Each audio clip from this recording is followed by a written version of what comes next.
Hi, I'm VPerez, and this is my discussion board for Module 3. So why is a collection policy important? So having a collection policy is crucial to maintain the age of the collection, be protected when challenges arise, and ensure the collection is inclusive and diverse. I pulled this quote from an article by Lucas written in 2022.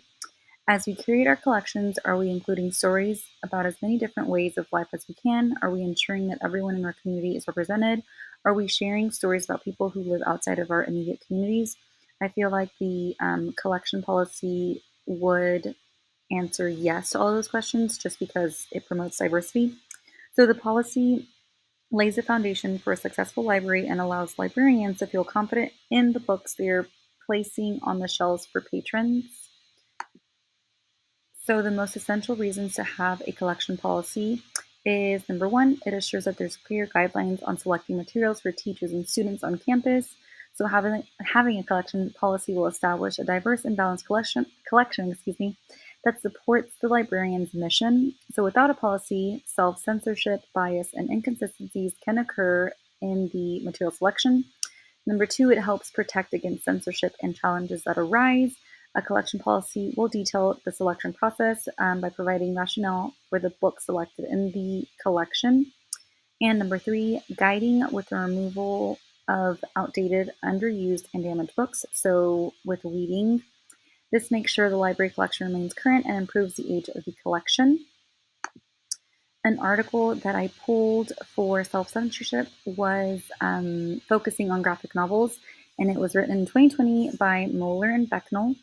So the article discusses the difficulty faced by school librarians when selecting and managing graphic novels in their libraries. A total of 20 elementary and middle school librarians in southeastern United States were surveyed with the following questions. With those questions, as I was saying, with those questions, there arised some librarians who voiced the pressure and fear when placing a graphic novel that would be considered controversial by the community on their shelf. So one of them did mention the graphic novel Drama, which has an LGBTQ plus character. She elected to keep it behind her circ desk, and it could only be checked out with parent permission. So when librarians take these kinds of measures to limit certain information from being available to patrons due to their fear that information will be challenged, they are enacting a form of self-censorship. And I also pulled this other quote: challenges to materials often create environments in which librarians feel professionally insecure, under attack by community members, and sometimes in fear of their occupational livelihood.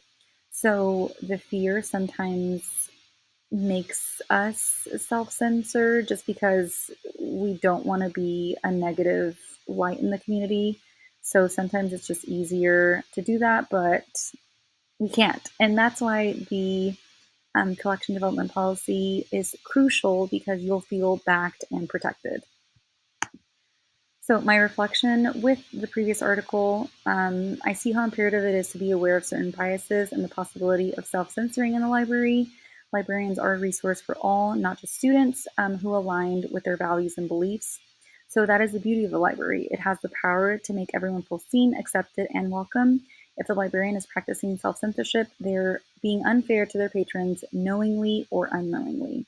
So what I learned from this article that I found important was that we're not alone in feeling fearful when purchasing books. It was evident that librarians are weary of upsetting the community by placing something they think might not be received well. In the same breath, librarians shouldn't let that fear deepen their self-censorship. Librarians must realize they cannot make everyone happy and must do what is best for the students, which is to keep a diverse, inclusive collection for all to feel seen and welcomed. The children's collection development article, Good Books or Books Kids Like. So what stuck out was that good books are simply books kids like. When selecting books, quality and appeal to children can exist simultaneously, but if the book only has one of those qualities, it can still be considered a good book. So moving forward in my library, I'm going to take the 5 elements that defines what a quality book is. So number one, evocative narration, language that sparkles. Number two, well-developed themes, so a satisfying message, humorous, potentially. Number three, effective plot, realistic and plausible. Number four, plausible characteristics, so believable characters who seem real. And number five, effective read-aloud qualities, so opportunities for the audience participation. And here are my references. Thank you so much.